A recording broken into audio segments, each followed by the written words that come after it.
choo. You start singing Last Train to Clarksville, I'm going to start mutiny. Okay? Greetings, friends of the apocalypse. This is Podcast at Ground Zero, your home for the apocalypse for episode 71, Train to Busan. I am the apocalypse nerd. He is Adam Bomb Glancy. Choo-choo! We are going to be talking about oh, God. It's totally falling apart already. We are going to be reviewing the movie Train to Busan. So we talked about it last episode, and that kind of got us off on this tangent about, is there a subgenre called the train apocalypse? Or we came up with many bad names prior to the show, and our best one was Rail Apocalypse.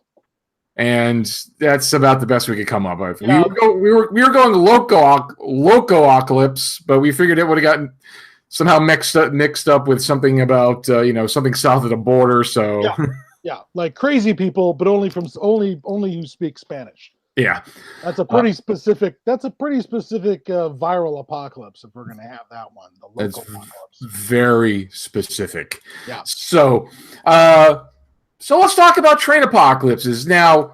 Our definition of train apocalypse, we're going to be very loose with it because it's not that the trains caused the apocalypse. It's just that trains. I think I would watch that. I think I might watch that one. So basically, what Thomas the Tank Engine caused the end of the world, kind of thing, or something. I would totally watch that one. Yeah. Be all over that one. Somebody needs to do that, but it would be like, I guess, like Adventure Time, but with like badly claymation trains. I don't know. Stephen King brought us that frickin' Maximum Overdrive where it's the truck apocalypse. So why not the train apocalypse? Yeah. Well, obviously, why not is because it would be even worse than the truck apocalypse. But oh no, the trains are destroying the world. As long as you go on the tracks. So yeah, don't go on the tracks. I think we've got this one solved. Yeah, apocalypse over. But what we're going to define as a train apocalypse is any kind of apocalyptic or pre-apocalyptic situation that has trains as a major component, even if it's just a background element, but they're on a train, they're using trains, there's somehow trains involved, is a major thing in the apocalypse, because like in, I don't know, if I guess it's like Armageddon, the asteroids come and destroy the world. That's the main focus of it. But, so like trains, like we already talked about, Snowpiercer, as a train apocalypse. We have Train to Busan. And did we have another one? You mentioned the British TV series. Oh yes, there's so Train to Busan, Snowpiercer. There, my friend Stephen Lee reminded me of it. There was a TV series, The Last Train, which is an English series that was on ITV2 in '99 and 2001. It was only a 6-episode series. Basically, the train involvement is, people are randomly on a train to Sheffield and cryogenically get frozen when a gas canister is released into the carriage, and then they're unfrozen into a world in ruins. So that's the catalyst to get them into the future. So there's the last train. Then, of course, we forgot, we didn't mention last time, all those wonderful Roddenberry TV pilots. Yeah, all the Genesis 2,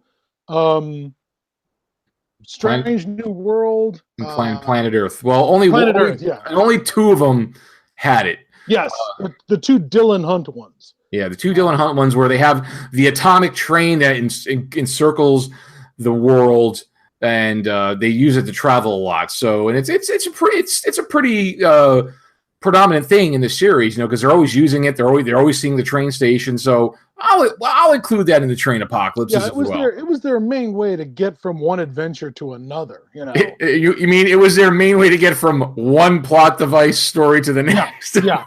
And they certainly built that big frickin' set that was where the train would come into the monorail or whatever it is would come into the station at under NORAD or wherever it was that the PAX had their headquarters.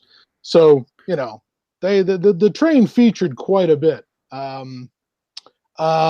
was going to also mention Twilight 2000, the role-playing game, had a scenario called Going Home, where the U.S. Army is trying to evacuate the last American soldiers out of Europe. It was designed and developed by Lauren K. Weissman, who is sadly no longer with us. With some of the research assistance by Frank Chadwick and John P. Brown.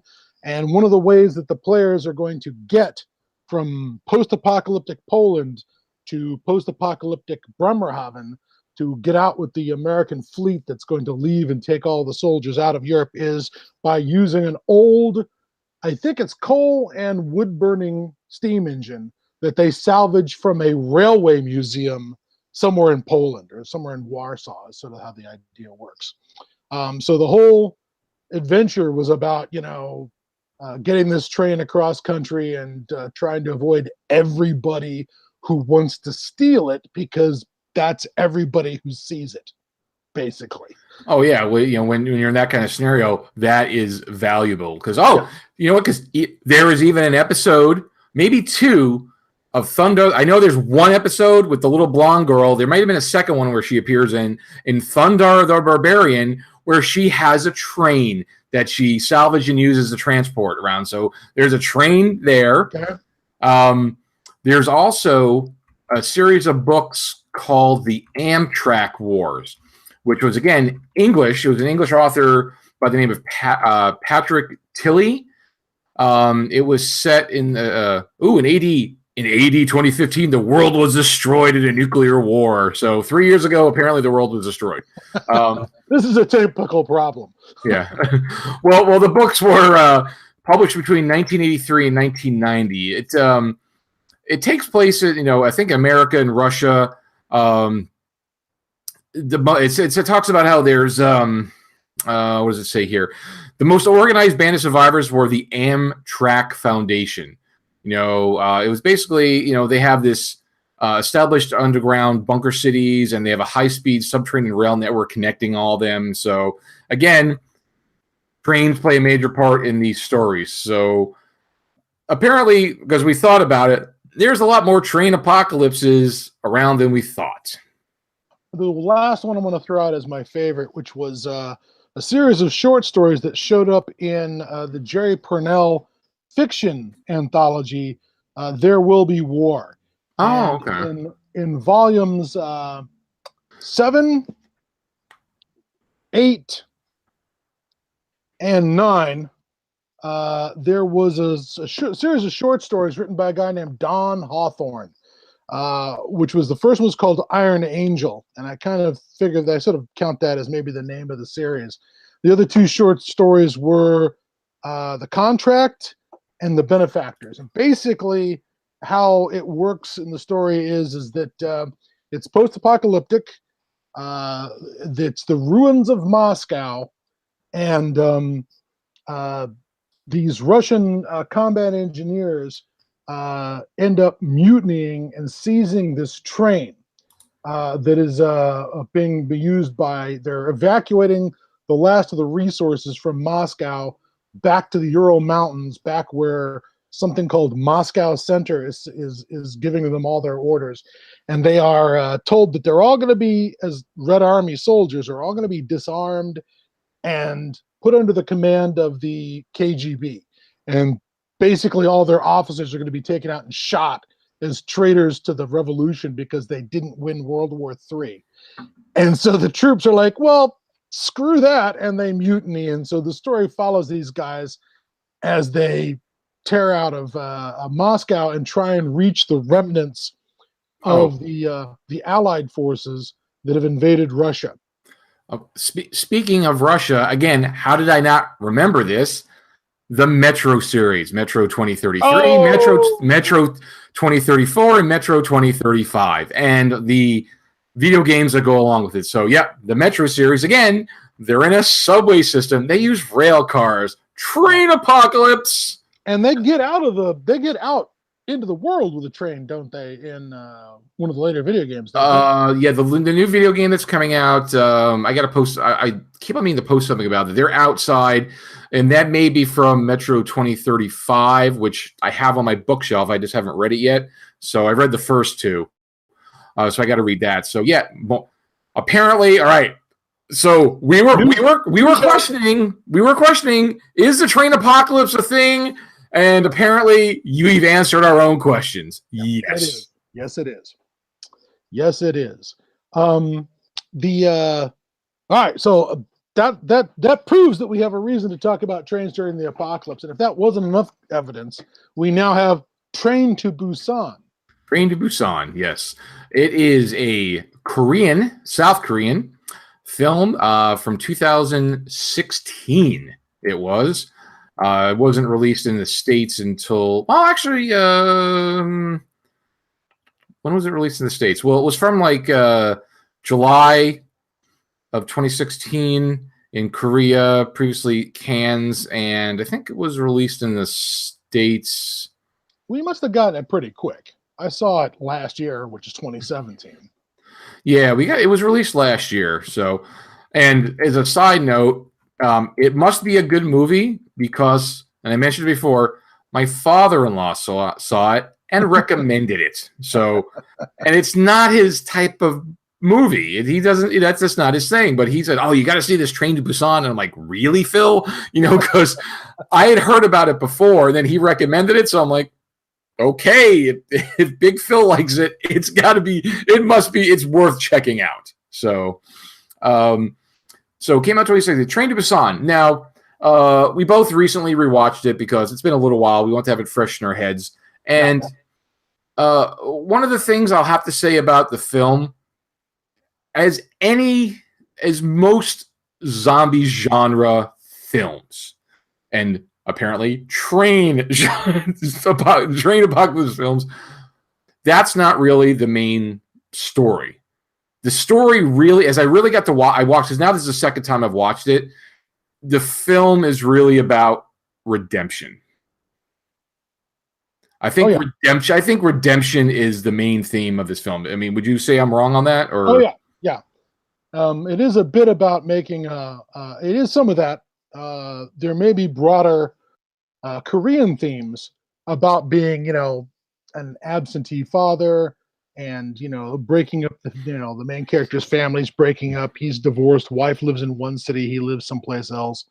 So there's themes about that, and being a salaryman, that sort of standard Asian capitalist salaryman thing where your family's way down the list of things you're taking care of. It's about work, career, pleasing your superiors.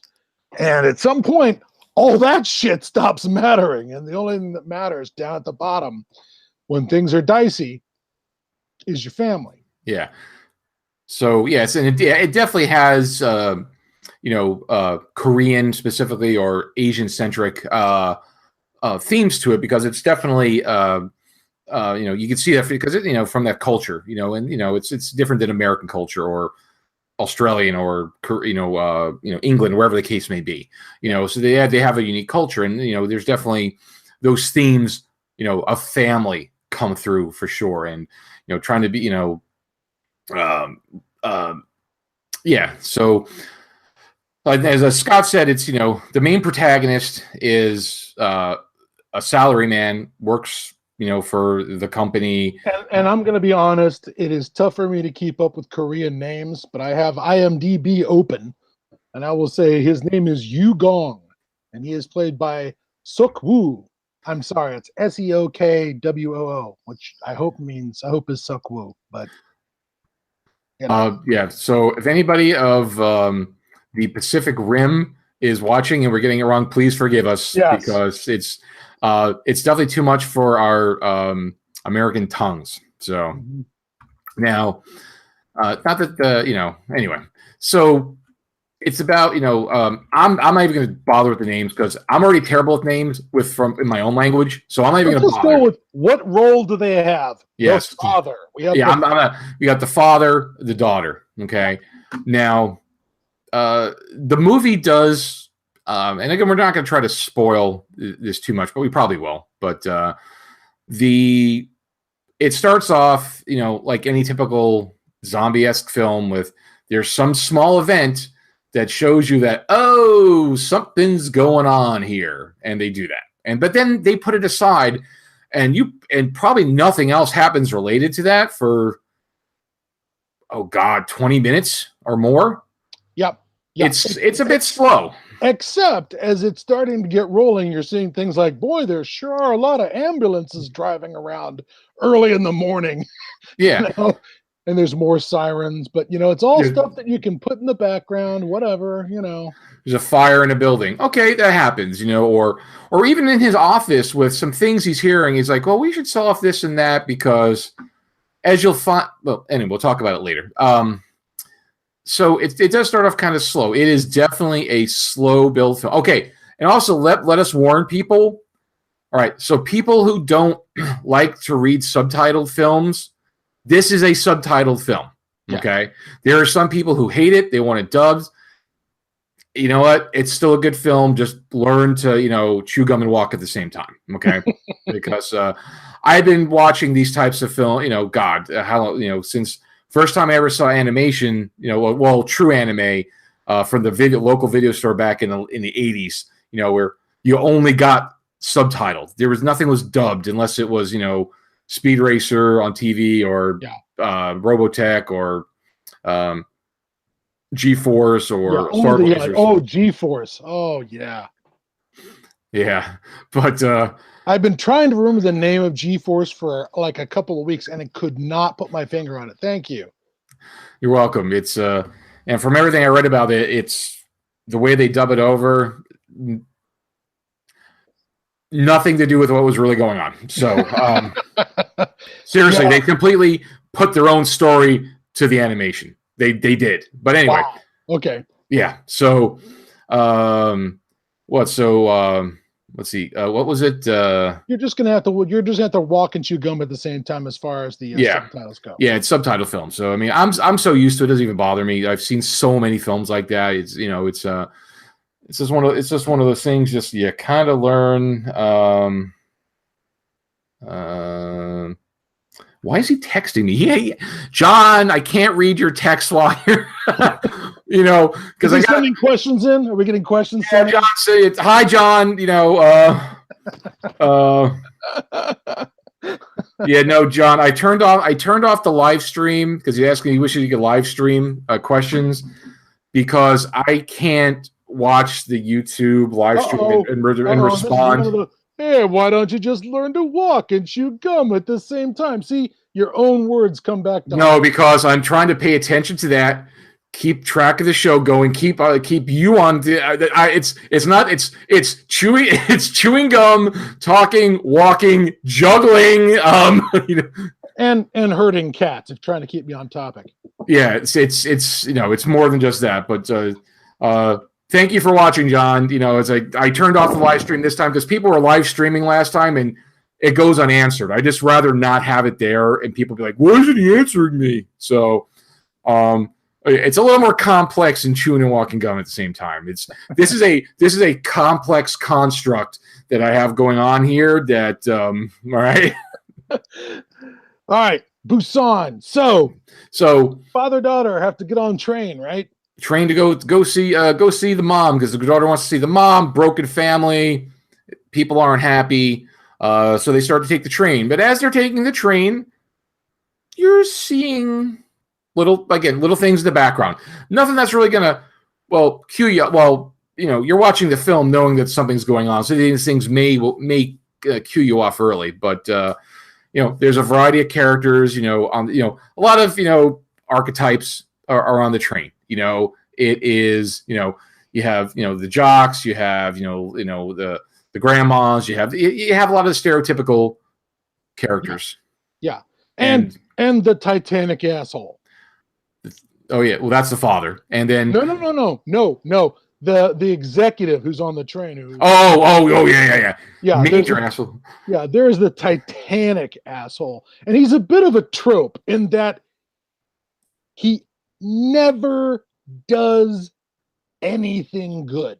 Nope. Like ever. You know, it's one of those characters where there's no mix. I think the Korean audience is like their shit black and white because that guy just never does a single thing that is good for anyone. If there's a way for him to get somebody killed, he gets them killed. Every decision's a disaster.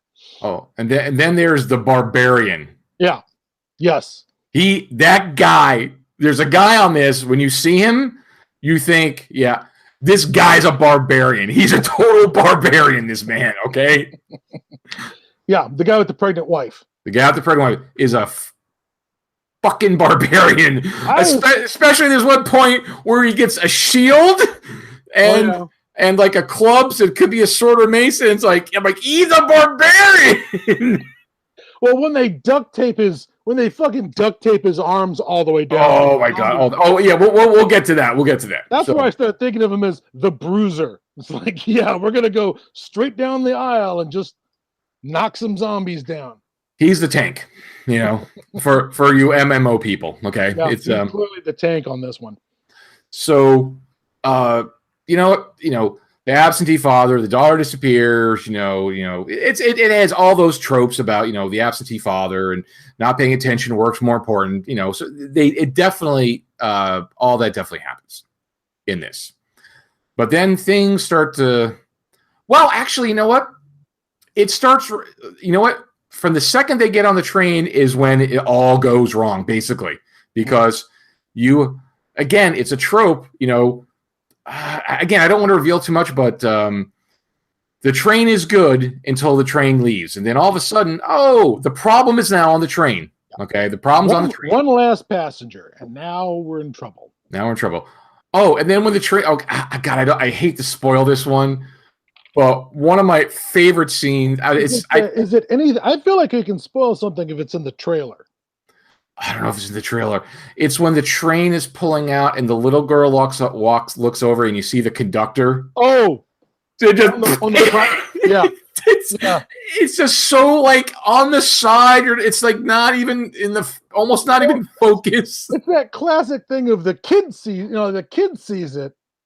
No, the adults see it, but the kid's looking out the window and all of a sudden it's like somebody just gets jerked off the train platform like a bad comic. Getting the crook off stage, just jerk, and the little girl's like, huh?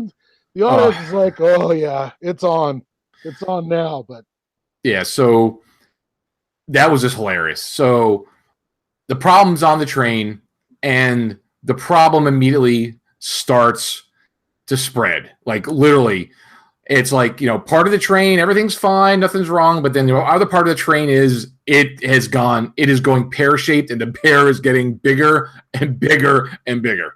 Now, are we allowed to talk about what flavor of zombies these are? Well, I figure we can talk about what flavor of zombie. Well, they're fast zombies. But they're fast zombies, and they turn immediately. I mean, it's pretty much the fast turners. There's no waiting, you know. Yeah, and so the train is filling up with zombies in minutes, not days or hours or whatever. It's minutes. And that's all we're going to say about the zombies, because there are some unique qualities to the zombies that are different than we've typically seen. Just, you know, certain qualities of, you know, what they do. I mean, I think they go down almost like just regular people. You know, I don't think it just needs to be headshots, to be honest with you, because I don't. There's very few zombies. You're on a train. Nobody has weapons. There's very few zombie casualties. Permanent zombie casualties. It's mostly about getting them away from you, avoiding them. Yeah, escaping them, cutting them off. One thing they did better in this movie than in that terrible World War Z. And I admit I haven't seen all of World War Z. I've just seen some clips from it. But they got it's terrible. They got their mass of zombies physics right. You know, in World War Z, there's this scene where the zombies take over Jerusalem, get over the wall, and there's this crap where the big horde of zombies is coming around corners, and it's all CGI, and they're coming around corners like a wave, like liquid. The bodies are moving not with the physics of bodies, in my humble opinion. It didn't look like the CGI was really doing a good job mimicking a crowd coming around a corner. It was like a tsunami or something. In this, the zombies get packed tight, wanting to get at you, coming forward in the train, coming towards the next train and car, trying to get in. I really thought that they got the physics of a just thick plug of zombies really right on this one. Yeah, it's just like a big pile of people. It wasn't, anything supernatural, weird, or CGI. Right, but they're coming over the tops of the seats. They're crowding it on top of each other. They're packed really, really tight. But they didn't make it look. It just didn't look phony. It just didn't seem phony to me. I really appreciated that. And I think they used a lot of practical stuff with the zombies, because there is a lot of it may have been CGI, but I didn't look at it as close as I should.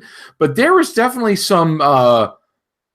They might have had some contortion specialists there. You know what I'm saying? Like when they would get up and move and twist, and it's like I don't think that's CGI. I think that was real. I think that was somebody they got people to really do some really creative body manipulation, movement and stuff. Yeah, I agree. I don't think that was CGI. There's some things that might be CGI. One of the things you see in the trailer is the scene of big glass windows in a train station bursting under the weight of zombies, where the zombies are all pushed up against the window, and then suddenly the windows just start shattering, and they just start falling through, pushed forward by all the ones behind them. Oh, when they get to one of the later stations. Oh, yeah, we haven't got there yet. But was probably CGI, but most of the stunts look like they were pretty much practical stunts, right on, whether they're being chased by hordes up and down staircases or whatever. That all looked pretty practical. Oh, yeah, and even them pushing through and falling down may have been candy glass, but it may have been real, I don't know, because they did a good job. The bodies just piling out like freaking lemmings. It's they did. I mean, their effects, they did a good job. Nothing was too over the top, I don't think. Yeah. And like I say, they really got the physics of masses of bodies down pat. They really made that look good with their special effects team. And if it didn't look good, they made sure to cut it quick enough so you wouldn't have time to notice it didn't look good. So they did a really good job with that. And they did a really good job filming in these incredibly confined spaces inside the train car.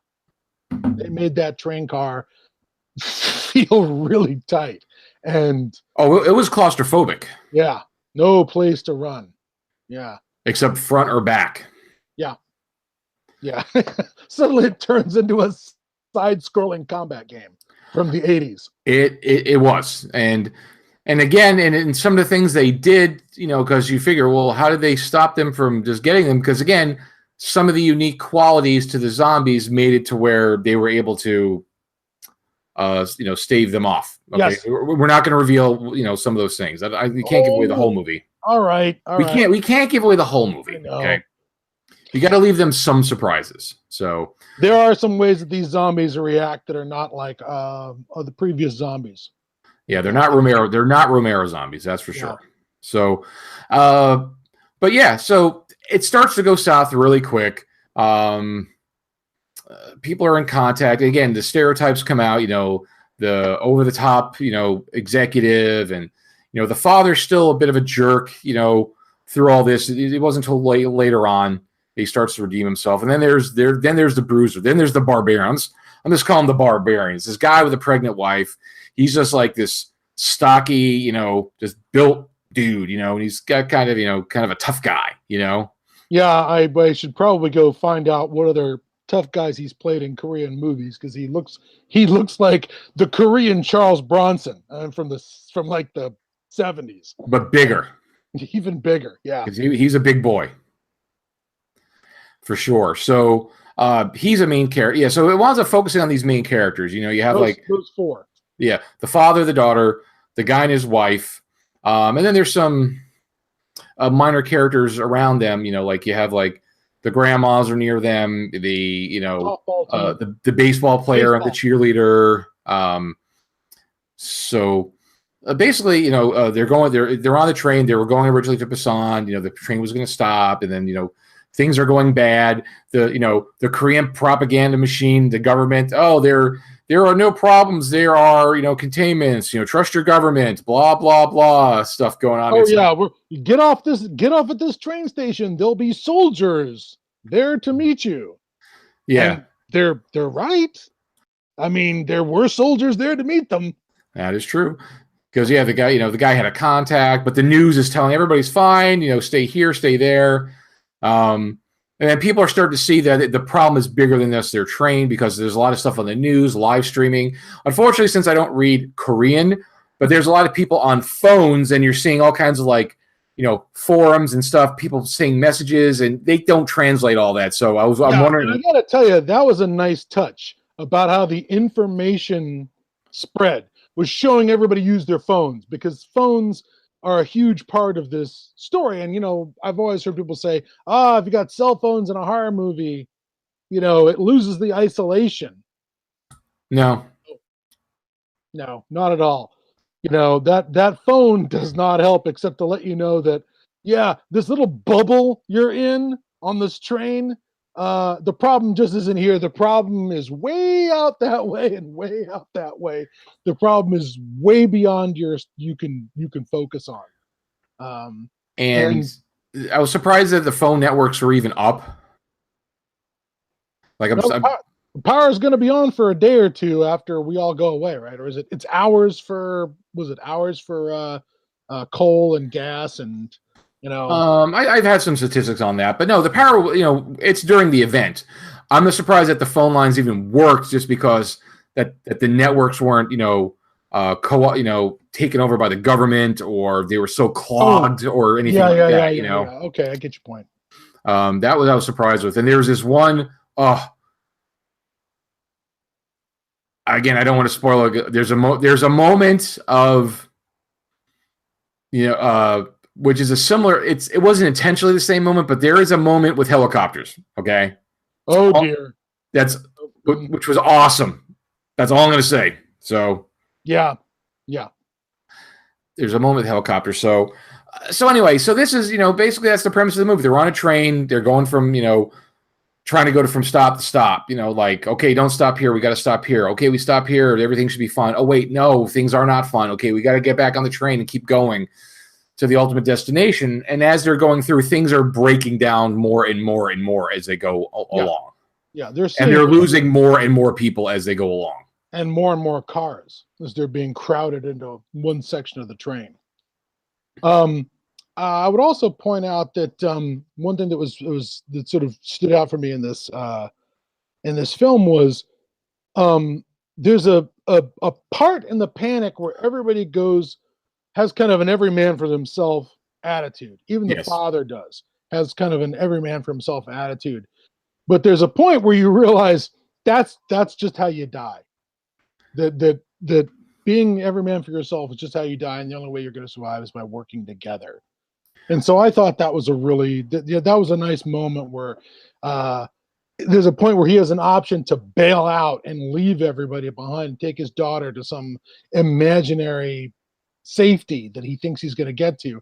And, there's that moment where it's like, yeah, you could do that, or you can stay in the group and fight together, as opposed to just run off towards your imagined golden parachute. This idea that because he's a wealthy guy and like the barbarian and his wife are real working class, that somehow trouble's not going to touch me because I drive a BMW, and I have connections and I know people. Yeah, exactly. And all that evaporates really fast. So you're just down to the people with you around you. Yeah. Just you guys in the lifeboat. That's it. And I think that to me was a really, really good point. Yeah, because Why are you calling me? But Sorry about that. I was trying to send a text message. all right, folks. Scott was calling me while we're on the podcast together. It just doesn't make any sense here. He could talk to me right here. I don't know what he's trying to say, but something mean about our customers, our audience, no doubt. But it takes a while for them to come to that realization, because like it chips away little by little. Like, oh, okay, well, I help this guy. Yeah, you're a jerk. You should really help me with that. No. Then, but little by little, it starts to go and go and go till they finally start realizing that, yeah, okay, all we have is each other. Yeah, and there's definitely a class thing involved here, where the middle class guy clearly thinks he has privilege, that's going to somehow save him, and the executive, the really high up executive, he never lets go of that idea, that this isn't going to touch him, that he's going to survive because he's from a wealthier, higher up, more important class of person. Meanwhile, the barbarian, from the get-go has the immediate right attitude, that him and the proletariat are in it together, not to get too communistic about it, but they definitely talk about class distinctions in Korea in this. Oh, yeah. And, and they start figuring things out fairly quickly, in a couple of instances. And there was this one really cool moment where, they need to get from, train, I think it was like car 9 to car 13, but there's a lot of zombies in their way. And you have this quick little, it wasn't really a montage, but this little get ready scene, which was pretty cool. Digging through gear. They were digging through the baseball gear, because they were in the car where the team was, and they're suiting up. There's nothing quite as good as a suit up montage when it's like, well, that's it, we're all in. I think about that scene from what was the low budget Georgia made in Georgia black and white zombie film. I know you sent it to me years ago. I know. But there's one moment where they're getting suited up and the guy is biting his leather jacket as they're suiting up to make sure that he can't get bit through the jacket. And everyone just sort of turns around and looks at him while he's all, what? Just testing, right? Yeah, I can't remember the name of it. It's been so long. That was a great suit up montage. I'm done. Well, that's also where we got the Alamo gun as well. Yes, exactly.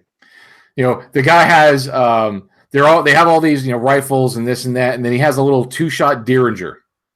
And the one guy's like, "Well, what's that for?" He's like, "Well, that's the Alamo gun." when all the guns are empty and there's nothing else I could do, and it's either get bit or take myself out. Yeah, that's the Alamo gun. It's the Alamo gun. So. But that suit up moment, and I think they could have suited up a little bit better, but more. They could have done more with what they had, but it was still cool that they even did something. And time was of the essence. And the barbarian went first, so it was pretty good. And they did a pretty cool job, with things like using the phones to communicate, using the phones as distractions for the zombies. There's a couple times that they used their phones as we'll leave this phone here and we'll dial it, and that'll make a noise and the zombies will turn towards it. They did a lot of cool things with nothing when they had zero as far as supplies. There's a lot of cool moments. And they use it for information, which helped them out on their journey to the front too. Yeah. Just they're able to see the train route, and there were things that we won't say what happened, but there was things that they were able to utilize that information to help them along their way. So it was still useful information. Again, just a little. You might want to know when the train's about to enter a tunnel that's not lit. Yeah. That could be really bad if you're in the middle of something delicate. Yeah. So they're using these things to their advantage while they still work. So it was pretty cool, Now it had great zombie physics, and I feel like I have to mention the zombie drag carpet. You get a shot of it in the trailer where the zombies are chasing the train and one grabs onto the train but is being dragged. And then another zombie runs up and tries to grab the back of the train, but it ends up just holding on to another zombie.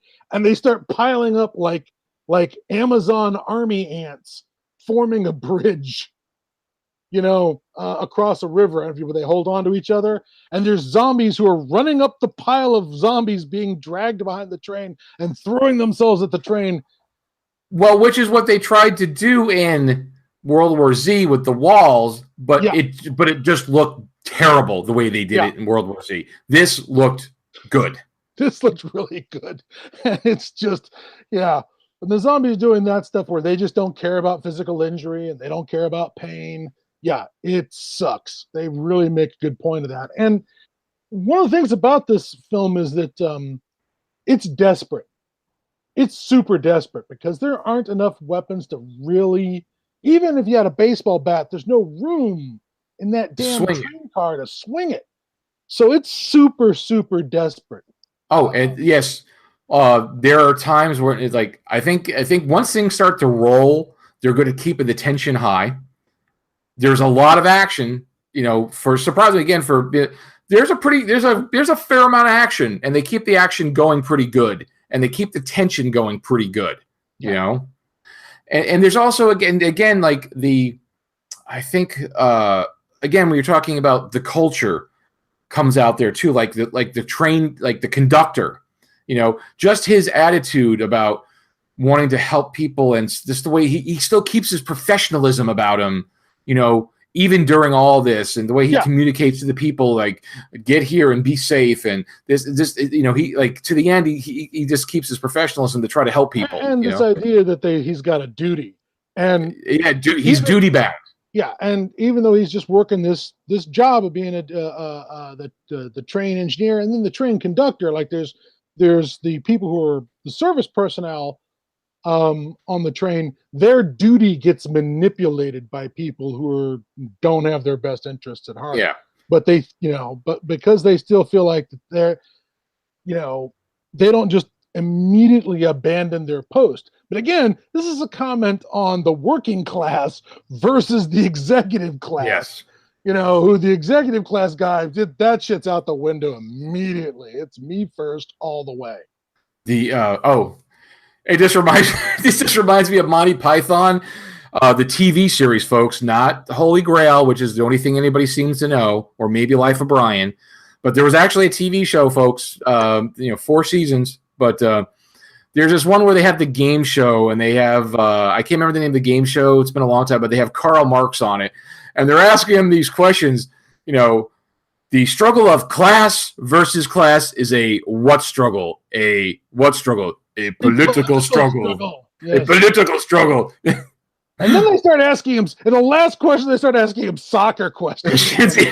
And he's like, it's like 3 questions on Marxist theory, and then the last one is soccer, and I think it's Mao Zedong to steal, and Mao Zedong buzzes in.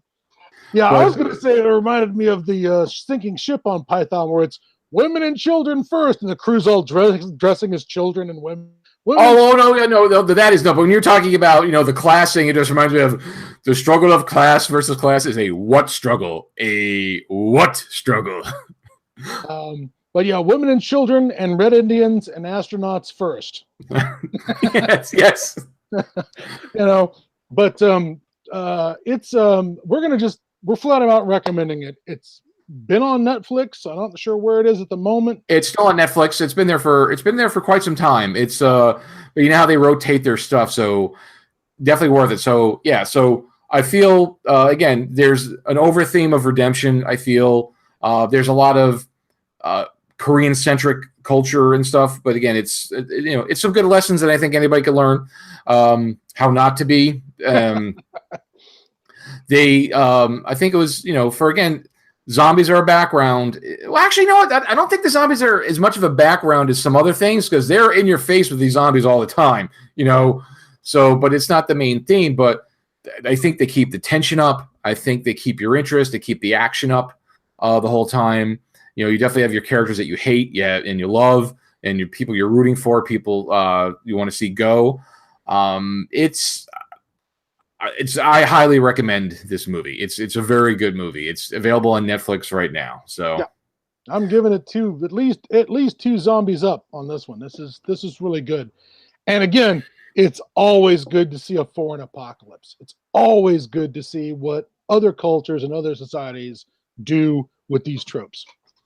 Yep, definitely. And then I heard that they were going to do an American remake of it. So again, I think the original is pretty damn good. All I could imagine is that they're going to fuck it up. So, but which we typically do when we remake foreign films. So, well, trains and train commuting just isn't a big thing in America. No, not like it is in Korea. No, definitely not. So, Train to Busan. I'll give it 2 mushroom clouds up for sure on that one. Highly recommend to see that. So, Train to Busan. Again, we try not to spoil too much stuff, but there's a lot of good stuff in the movie we didn't talk about. So that's going to be it, folks. We're going to wrap this up. And as usual, if you're watching this video and you have not subscribed to the YouTube channel, hit the subscribe button, which I think is down below.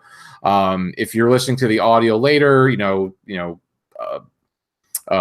follow us on iTunes if you use iTunes or whatever your favorite pod feeder is.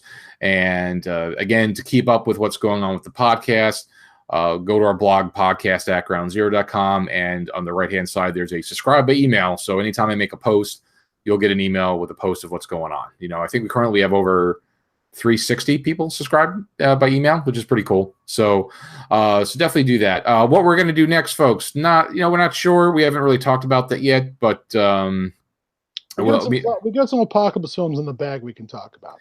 Yeah, me and Scott will probably talk about, because Scott's going to be in my neck of the woods in about a week and a half, 2 weeks. So we're going to do some hanging out. So we'll probably, prior to that, we probably won't have one prior to that, but we'll definitely talk about what our next one's going to be. We may even do one when we're together, just to get one knocked out. But we'll think about something we're going to do. We're not sure yet. So, but stay tuned.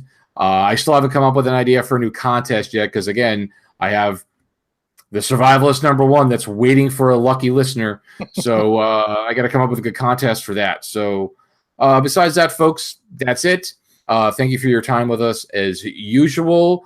Again, as soon as we know what our next show will be, we will announce that. And I have a bunch of movies and stuff I've been coming across. I got a bunch of stuff I got to post onto the blog. Did you see that blog post I did, Scott, with it's for the Fallout Wasteland Warfare miniatures game, but they're selling these Nuka-Cola bottle caps, distressed. It's like a pack of 50, and it's like $10-15. It's pretty cheap, because I looked into doing it myself on companies that do bottle caps. Yeah. And I can't get it as cheap as if I just buy theirs, So, if you want a big fistful of bottle cap, folks, and who doesn't? Yeah. Nuka-Cola bottle caps. How else are you going to pay for your iguana on a stick or crispy squirrel bites? Exactly. So that's something to check out. So again, as soon as we know, folks, we'll let you know what we're gonna do next. So, but regardless, we're gonna sign off again. I'm Jared. He's Scott. Thank you for joining us, and we will see you in the Wastelands. Be seeing you. And you.